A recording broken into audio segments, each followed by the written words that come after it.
తాకట్లో ఉన్న బంగారాన్ని విడిపించి ఆ రోజున మార్కెట్ ధర కట్టి మిగిలిన డబ్బును మీకు అందిస్తుంది కొమ్మూరి గోల్డ్.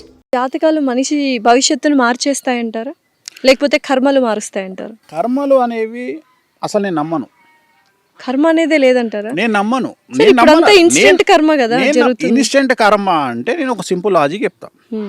ఇప్పుడు ఉదాహరణ, రోజు కటికోడు మటన్ కొట్టేటోడు షాపులో రోజు 100 మేకలు చంపుతాడు. ఏమవుతుంది వానికి? ఏం కాదు. అది పక్కకు పెడదాం. భారతదేశంలో ఉరిశిక్ష పడ్డోళ్లకు ఉరిశిక్ష చేసేందుకు ఒక మనిషి ఉంటాడు. ఏమవుతుంది ఆయనకు? సో మనల్ని మనము మానసికంగా సాటిస్ఫై చేసుకోవడానికి మనం ఎదుటి వ్యక్తిని కర్మ నాశనం చేస్తుంది అని అనుకుంటాం. ఇక్కడ 2 ఆప్షన్స్.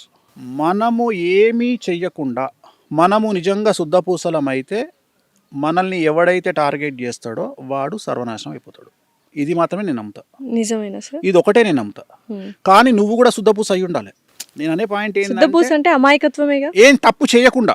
ఇప్పుడు నువ్వు మంచిదానివి అంటే నేను చూసిన దగ్గరికి సమాజంలో మన సమాజం ఎట్లుంటదంటే, మొగోడు డబ్బు సంపాదిస్తే అరే దొంగరా లంగపల్లి సంపాదించిండ్రా అంటది, అమ్మాయి అయితే ఒళ్ళమ్ముకొని సంపాదించిండ్రా అంటారు. అదే కదా ఇప్పుడు అదే జరుగుతుంది ఎవరికైనా, ఎందుకంటే నిన్ను మానసికంగా దెబ్బ కొట్టడానికి ఈ 2 పదాలు వాడతారు. వీటిని నువ్వు ఎంటిక తీసేసినట్టు తీసేస్తే నువ్వు సక్సెస్. ఇట్లా తీసి ఎంటకాడ పడేయాలి. చేసిన పో అను అయిపోయింది. అంటే ఇప్పుడు సొసైటీని పట్టించుకోకర్లేదు, అసలు పట్టించుకోవద్దు.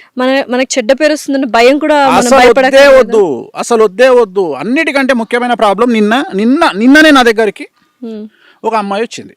చాలా తోపు తెలుగు రాష్ట్రాలలో వచ్చి జాతకం చూపించింది. ఆ అమ్మాయిని నా దగ్గరికి పంపించిన ఆమె నా దగ్గరికి రికమెండ్ చేస్తారు కదా. ఇప్పుడు నువ్వే ఉన్నావు, ఏమంటావు? గురూజీ నేను ఒక అమ్మాయిని పంపిస్తున్నా, భార్యాభర్తలు పంపిస్తున్నా, వాళ్ళ దగ్గర ఒక 500 కోట్లు ఉన్నాయి, 1000 కోట్లు ఉన్నాయి, భార్యాభర్తలు అన్యోన్య జీవితము, అసలు ఇంకా వాళ్ళని మించిన ఇంకెవరు దొరకరు అని చెప్పి నువ్వు నా దగ్గర పంపించినావు. నేను జాతకం చూడంగానే ఫస్ట్ క్వశ్చన్, ఇంకా కలిసినారా మీరు అని అడిగిన అమ్మాయిని. నీ మొగడు సైకో కదమ్మా, ఎట్లా కలిసినావు అని అడిగిన. ఫస్ట్ క్వశ్చన్ అదే, నీ మొగడు సైకో కదా, ఎట్లా కలిసినావు? నీ మొగడికి మల్టీ పర్సనాలిటీలు ఉన్నాయి, స్ప్లిట్ పర్సనాలిటీలు ఉన్నాయి, నువ్వు ఎట్లా కలిసినావు అని అడిగిన. అప్పుడు ఆ అమ్మాయి ఒక అర్ధగంట మొత్తం ఉపదేశం చేసింది నాకు. ఇగో ఇట్లాంటోడు ఇట్లా ఏం చేయాలి గురువు గారు అని అడిగింది నన్ను. ఏం చేస్తావు తల్లి, డివోర్స్ తీసుకొని అడిగిన. చెప్పిన అంటే ఎంత సింపుల్గా చెప్పిన అనేది ఆమె అనుకుంటుంది. నేను ఏమంటున్నా అంటే, నా చెల్లెనో అక్కనో బిడ్డనో ఆ సీట్లో కూర్చుంటే ఆమె ఎంత సఫర్ అయ్యింది ఆలోచన చేసి చాలా సింపుల్గా నువ్వు డివోర్స్ తీసుకో అన్నట్టే అనిపిస్తుంది. కానీ దాని కింద నేను ఎంతో గ్రౌండ్ వర్క్ చేసి ఉంటా. ఎందుకంటే అమ్మాయి డివోర్స్ తీసుకోవడంలో లేట్ చేస్తే జీవితం నాశనం అవుతుంది. మొగోనికి ఏం నాశనం కాదు. మొగోడు డివోర్స్ తీసుకోవాలి అంటే తీసుకున్నా తీసుకోకపోయినా వాని దగ్గర పైసలు ఉంటే వానికి ఇంకో అమ్మాయి వస్తుంది. ఈ మధ్యన ఇన్స్టాగ్రామ్లో ఒక రీల్ వస్తుంది, how is your what about your age అంటే 10 million ఇన్ బ్యాంక్ అంటాడు. అర్థమైంది. ఏజ్ తో సంబంధం లేదు, మొగోనికి ఏజ్తో సంబంధం లేదు. బ్యాంక్ బ్యాలెన్స్ చెప్తే అమ్మాయి ఉంటుంది. కానీ ఆడదానికి అందం ఉండాలి, స్ట్రక్చర్ ఉండాలి, ఫిజిక్ ఉండాలి. ఇవన్నీ దాటితే అమ్మాయిని దేకేటోడు ఉండడు. నేనేమన్నా అంటే, తల్లి ఇవాళ నీకు 30 ఏళ్ళు, నీకు ఆల్రెడీ పెళ్ళైంది 18 ఏళ్ళకు, అంటే 12 ఏళ్ళు అవుతుంది, నీకు 8 ఏళ్ళ బిడ్డ ఉంది. ఇవాళ నువ్వు ఈ నిర్ణయం తీసుకోకుండా, సపోజ్ నీకు రేపు పొద్దున అష్టమశని వచ్చినప్పుడు అర్ధాష్టమశని వచ్చినప్పుడు నిర్ణయం తీసుకుంటావు నువ్వు, అప్పుడు అప్పటికి ఇంకో సైకోగాడు పక్కకు పెడితే ఫస్ట్ ఇప్పుడు నువ్వు సంపాదించే సంపాదన నీ దగ్గర ఉండదు.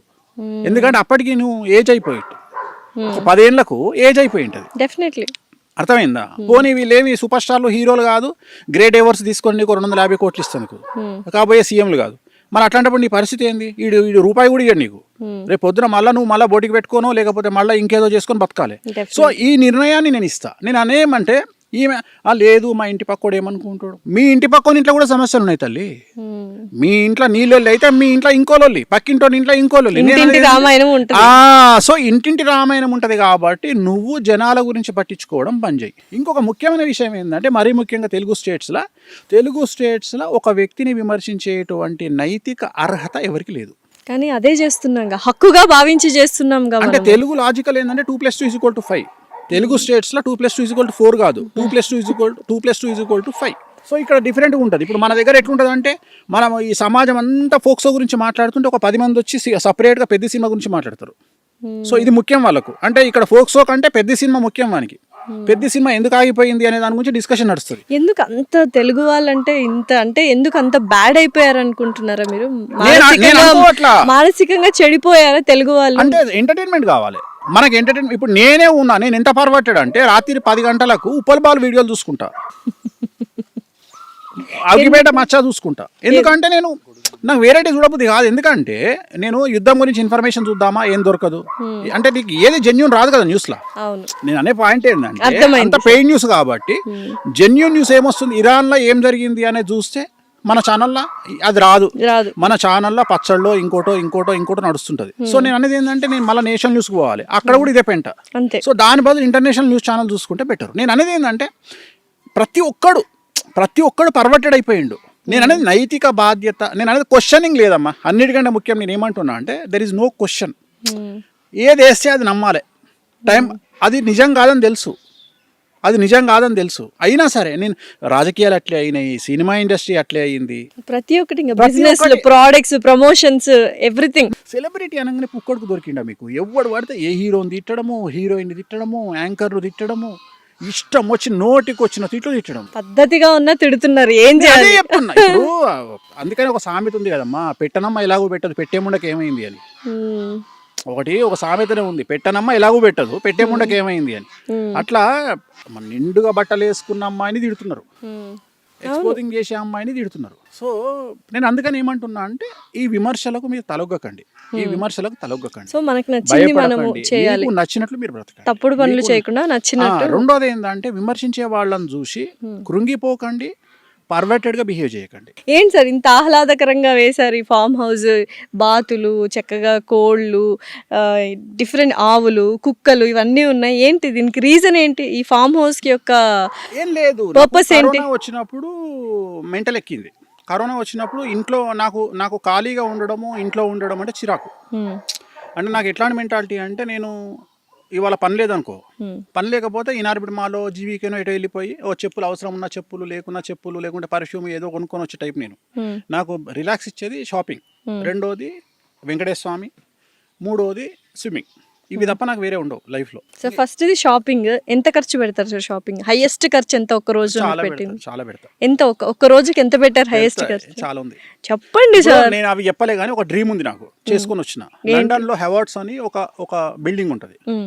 ప్రపంచం మొత్తంలో దాని గొప్పతనం ఏంటంటే అక్కడికి వెళ్ళి ట్యాగ్ చూడకుండా షాపింగ్ చేయాలి. దానికి ట్యాగ్ ఉండదు. వాటికి ట్యాగ్స్ ఉండవు. ఉదాహరణ నువ్వు టీ షర్ట్ చూసావు అనుకో, ఆ టీ షర్ట్ కు ట్యాగ్ ఉండదు. అంటే ఎంత అనేది నీకు అక్కడ రేట్ చూడాలంటే ఏం ఉండదు, దాని ట్యాగ్ ఉండదు. తీసుకుపోయి బిల్లింగ్ దగ్గర పెడితే ఆడి అప్పుడు బిల్ వేసి ఇస్తాడు. ఆ బిల్లు కూడా నువ్వు అడగొద్దు. సో అది నాకు పిచ్చి. ఆ డ్రీమ్ ఫుల్ఫిల్ చేసుకున్నారా మరి? ఎంత ఖర్చు పెట్టారు? తెలియదు. ఎందుకు సార్ అలాగా? కాదు, ఎందుకు అమౌంట్స్ చెప్పట్లేదు ఏంటి? అవసరం ఏముంది? ఐటీ రైట్స్, ఇన్కమ్ రైట్స్ జరుగుతాయి. జెన్యూన్ గా ఉంటాం మనం. భారతదేశంలో జిఎస్టీ కట్టే ఏకైక ఆస్ట్రాలజర్, టెన్షన్ లేదు. సో నెక్స్ట్ సెకండ్ ఇది వెంకటేశ్వర స్వామి అన్నారు కదా, ఏంటి ఆరాధిస్తూ మెడిటేషన్ లాంటివి చేస్తుంటారు? మెడిటేషన్ ఏం లేదు, రోజుకు ఆయన ఫోటోను ఒక 100 నుండి 1000 సార్లు చూస్తా. అంటే ఉదాహరణ నేను కిచెన్లో వెళ్ళేటప్పుడు ఎదురుగా వెంకటేశ్వర ఉంటాడు, ఆయన ముఖం చూస్తూ అక్కడ నుండి పాస్ అవుతా. సో నేను ఇంట్లో నువ్వు ఎటు తిరిగినా ఒక 5-6 ప్లేస్లలో నాకు వెంకటేశ్వర బొమ్మలు ఉంటాయి. పెద్దగా ఉంటాయి, చిన్నగా ఉంటాయి, అన్ని 4x4, 5x6 ఉంటాయి. సో ఎట్లుంటుంది అంటే అక్కడ నుండి వెళ్ళేటప్పుడు ఆయన ముఖం చూస్తా. అట్లా ప్రతిరోజు నేను ఎక్కడికి పోతే అక్కడికి, ఉదాహరణ బాత్రూమ్కి వెళ్ళేటప్పుడు ఒక వెంకటేశ్వర ఉంటాడు. అట్లా నా ఆఫీస్లో అంతే. నువ్వు ఇక్కడ చూస్తే ఫామ్ హౌస్లో కూడా వెంకటేశ్వర ఉంటారు. సో నేను అనేది ఏంటంటే నేను ఎక్కడ మూవ్ అయినా ఆ మూవ్లో నాకు వెంకటేశ్వర కనిపిస్తాడు. పూజలు చేయడము, నేను కూర్చొని పూజలు చేయడము, అదేదో సినిమాలో చూపించినట్టు అవాహయామి ఈ టైపు పూజలు నేను చెయ్య. ఓన్లీ స్వామిని కళ్ళతో చూసుకుంటున్నావు కదా వెళ్ళిపోతా. ఎందుకు అంత ప్రీతి ప్రాత్రం అయిపోయింది? ఇప్పుడు ఇక్కడ యాక్చువల్గా this is the first question నువ్వు నన్ను అడిగింది. అక్కడ నుండి మనం డీవియేట్ అయ్యి తిరిగి వచ్చినాం. యాక్చువల్గా విషయం ఏంటంటే ఈ దేవుడు తప్ప ప్రపంచంలో మనల్ని ఎవడు కాపాడు అని గుడ్డిగా నమ్మే వ్యక్తి నేను. అర్థమైందా? సో కలియుగంలో ఈ భక్తి పెరగడానికి ప్రధానమైనటువంటి కారణము ఇదే ఏంటంటే అమెరికా లాంటి దేశాలలో సైకియాట్రిస్టులు ఉంటారు. వాళ్ళ కాన్ఫిడెన్స్ తగ్గంగానే డాక్టర్ దగ్గరికి పోరు, వీళ్ళ దగ్గరికి పోతారు. పోయి మాకు ఇట్లా అయ్యింది అంటే వాడు ఏదో బూస్టింగ్ ఇచ్చి పంపిస్తాడు. మన తెలుగు రాష్ట్రాలలో, భారతదేశంలో, టోటల్ ఇండియాల పరిస్థితి ఏంటంటే ఇక్కడ ఎవరికి ఏ ప్రాబ్లం వచ్చినా ఆస్ట్రాలజీ దగ్గరికి పోతారు, లేదా గుళ్ళ పంతులు తిరిగిపోతారు. పోతే ఇక్కడ గుళ్ళ పంతులకు ఉన్న పర్మిషన్ ఏంటంటే నువ్వు దేవుడి యొక్క గొప్పతనాన్ని ఒక పూజారిగా చెప్పాలి. ఇక్కడ ఆస్ట్రాలజర్ గొప్పతనం ఏంది అంటే నేను భగవంతుడిని ధ్యానించు, నీకు ఇంకెవ్వడు అవసరం లేదు అని వాళ్లకు బలమైనటువంటి ఒక భయాన్ని పోగొట్టి వాళ్లకు ధైర్యాన్ని నింపడం నా యొక్క కర్తవ్యం.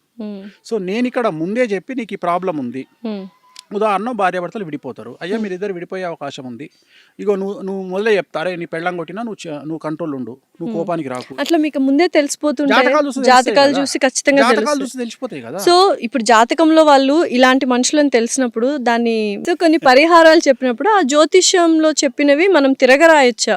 ఇప్పుడు ఆ మనిషి కోపం తగ్గించుకుంటాడు, ఇప్పుడు భార్యాభర్తలు ఇద్దరున్నారు, మీ భార్య కొడుతున్నా కామ్గా ఉండు అంటున్నారు కదా, సో కామ్గా ఉంటే వాళ్ళిద్దరి మధ్య సఖ్యత పెరుగుతుందా అంటే అప్పుడు జాతకం తప్పే కదా.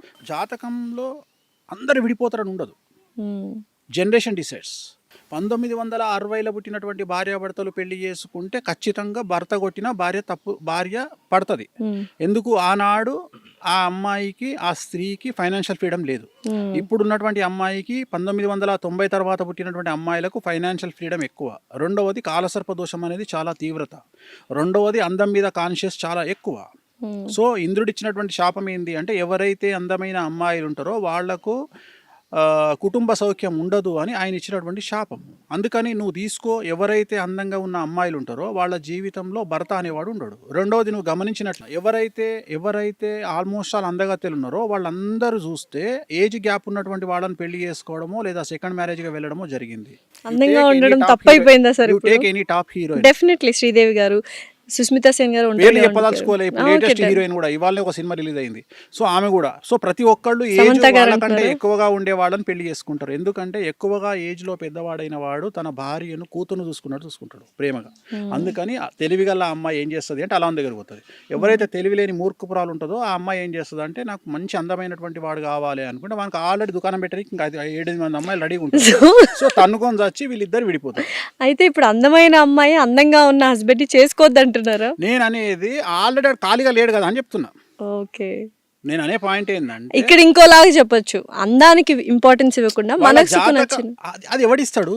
ఇప్పుడు పైసలుగా మగోనికి చూడమ్మా, మగోనికి అందం కావాలి, ఆడదానికి డబ్బు కావాలి. అట్లా ఏం లేదు సార్, ఉంటారు అమ్మాయిల్లో అబ్బాయిల్లో మనసు చూసి ప్రేమించే వాళ్ళు కూడా ఉంటారు. సో ఇక్కడ నువ్వు ఏం చేస్తున్నావు అంటే ఇక్కడ మనకు మనకు సెట్ అవుతారా, మనం కంఫర్ట్ ఫీల్ అవుతామా అనే వాళ్ళు అమ్మాయిలు అబ్బాయిలు కూడా ఉంటారు. ఎప్పుడే గానీ ఆడవాళ్ళ జాతకంలో ఉన్న దోషాన్ని బట్టి నాకున్న అవగాహనను బట్టి ఏంటంటే ఎప్పుడే గానీ ఆడవాళ్ళు ఫస్ట్ అటెంప్ట్ లో సక్సెస్ కారు.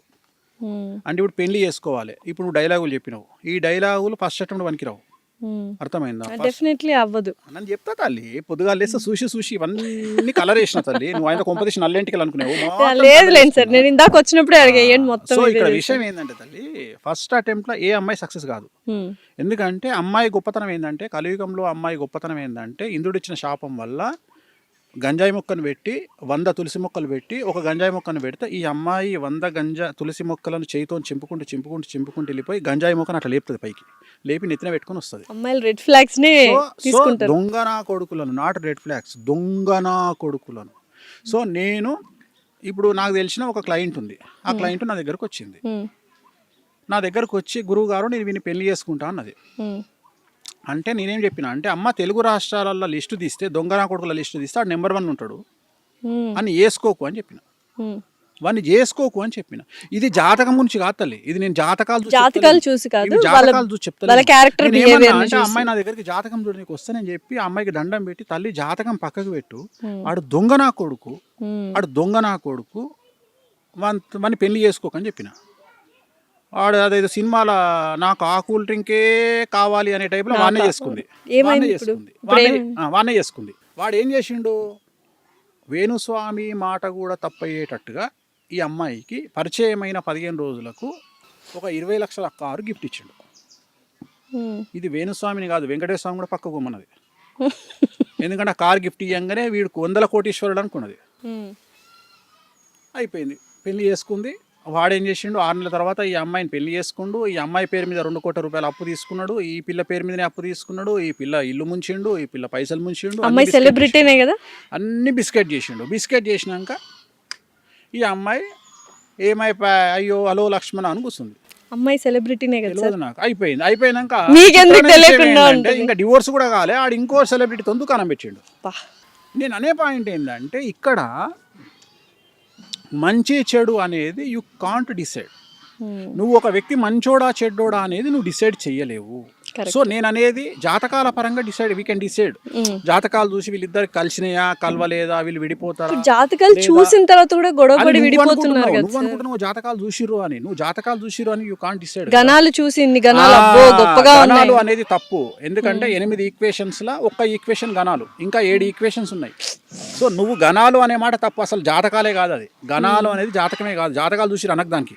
ఇక కొంతమంది మేధావులు పేర్లు మార్చి పెళ్లి చేస్తారు, నీకు తెలుసు అనుకుంటా. అమ్మాయి పేరు మార్చేస్తారు అమ్మాయి. మరి ఇప్పుడు నేను రేవంత్ రెడ్డి అని పెట్టి కూడా సీఎం అవుతానా? సో నేను అనేది ఇది. ఇట్లా పంతులకు చేతగాక, జ్యోతిష్యులకు చేతగాక, అంటే టైం స్పెండ్ చేయలేక జనాలు ఏమంటారు, జాతకాలు చూసుకొని పెళ్లి చేసుకున్నాక డివోర్స్ ఎందుకు అయినాయా అంటే, అరే నువ్వు జాతకం కరెక్ట్గా చూసుకోరయ్యా. గణాలు ఒకటే కాదు, యోని ఉంటుంది, వర్ణ దోషం ఉంటుంది, యోని దోషం ఉంటుంది, ఏకనాడి దోషం ఉంటుంది, షష్టాష్టక దోషాలు ఉంటాయి, చాలా ఉన్నాయి సార్. సో 8 రకాల దోషాలు ఉంటాయి. సో అందరికి వేణుస్వామి గారు అవైలబుల్ గా ఉండరు కదా, మరి మీరు అన్నట్టు పూజారులు గణాలు చూసి ఏవో మంత్రంగా చేసేస్తుంటారు. నువ్వు అడగాలి కదా. ఇప్పుడు నా దగ్గరికి, ఇప్పుడు ఉదాహరణ, నా దగ్గరికి ఒక అమ్మాయి వచ్చింది. అమ్మాయి వచ్చి అబ్బాయి జాతకాన్ని చూపించి, స్వామి మా ఊర్లో నేను పంతులకు చూపించుకున్నా, ఈ జాతకం చాలా బాగుంది అన్నాడు మా పంతులు అనగా, నేనేమంటున్నా అంటే, ఇవాళ రేపు మీకు ChatGPT వచ్చింది, మీరు అడగండి ChatGPTని. 7వ స్థానములో లగ్నాత్ 7వ స్థానములో ఏ గ్రహం ఉంటే పెళ్లికి వనికిరాడు, పిల్లగాడైనా సరే పిల్ల అయినా సరే మీరే అడగండి రాబాయ్. ChatGPTలో జాతకాలు చెప్పించేసుకోవచ్చు, మనకి చెప్పుకోవచ్చు, బేసిక్ థింగ్స్. నేనేమంటా, ఇదే ప్రశ్న పంతులు అన్నాడు, వాడు ఆన్సర్ చెప్పాలి నీకు కరెక్ట్ గా. ChatGPT చెప్పిన ఆన్సర్ చెప్పాలి, అప్పుడు నమ్ము. మంచి పాయింట్ చెప్పారు. నేను ఏమంటున్నా అంటే, నాన్న వేణుస్వామి కూడా లప్పుడుగాడు బై నమ్మకు. వేణుస్వామి గురించి టీవీ ఛానల్ వచ్చినాయే నమ్ము, లంగా దొంగ లఫంగా, రైట్ ఒప్పుకుంటా, నమ్మకు. ఫస్ట్ ChatGPT ఓపెన్ చేయి. ChatGPT ఓపెన్ చేసి 7వ స్థానంలో కేతు ఉన్నాడు, మరి ఏంది పరిస్థితి? ఇప్పుడు వైదవ్యం అంటాం. ఒక అమ్మాయికి పెళ్లి చేసుకున్నాక భర్త చనిపోతాడు, అట్లనే ఒక అబ్బాయికి పెళ్లి అయినాక భార్య చనిపోతుంది. అది ChatGPT చెప్తుంది నీకు, నువ్వు అడిగితే చెప్తుంది.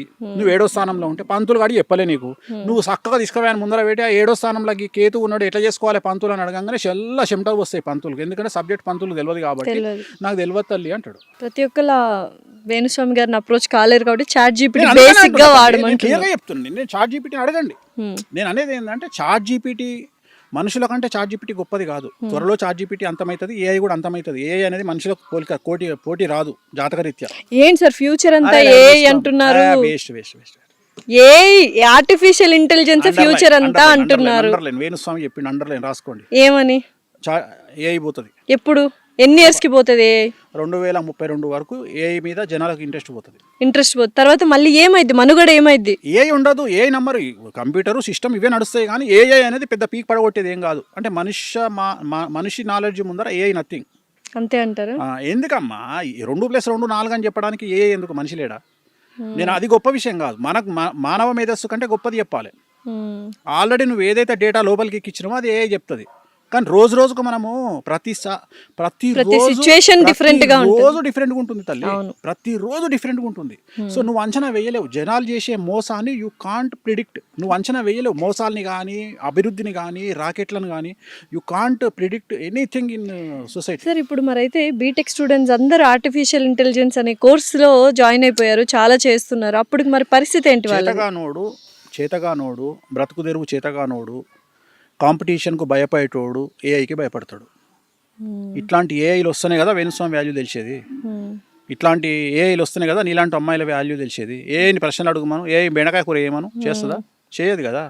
ఏం చెప్తుంది? 2+2 4 అని చెప్తుంది. నువ్వేంద్రా బాయ్ ఏఐ చెప్పని నేను చెప్పుకోనా? నేను అనేది ఇప్పుడు నువ్వు ChatGPTని నువ్వు ఏఐని అడుగు, డేట్ ఆఫ్ బర్త్ పెట్టి, అది చెప్పిన దానికంటే 100% నేను మంచి ఇంకెక్కువ చెప్తా. జాతకం బెట్టు కడదాం కెమెరా ముందు, 100% అయిపోయింది. మరి ఇంక ఏం బీకింది అంటే, ఎవడైతే టాలెంటెడ్ పర్సన్ ఒకడు ఉంటాడు, మన గ్రూప్లో కూడా ఒకడు ఉంటాడు, ట్రైన్ పోతుంటే ట్రైన్ దిగి ట్రైన్ నూకుతున్నా అని దాన్ని పట్టుకొని ఇట్లా పోతుంటాడు. సో అంటే కష్టం చేయకుండా కష్టం చేసిన అని బిల్డప్ ఇచ్చేటోనికి ఏఐలు భయపెడతాయి. నీలాంటోనికి నాలాంటోనికి ఏఐలు భయపెట్టాయి. మనం ఏఐ అమ్మ మొగుడు. సో ఏఐలు ఇంకోటి ఏఐకి భయపడడం కూడా తప్పే. ఎందుకంటే ఏఐ కూడా మనం క్రియేట్ చేసిందే కదా. అంతే. సో మనం క్రియేట్ చేసిన దానికి మనం భయపడేది. జాబ్లు వెళ్ళిపోతాయి.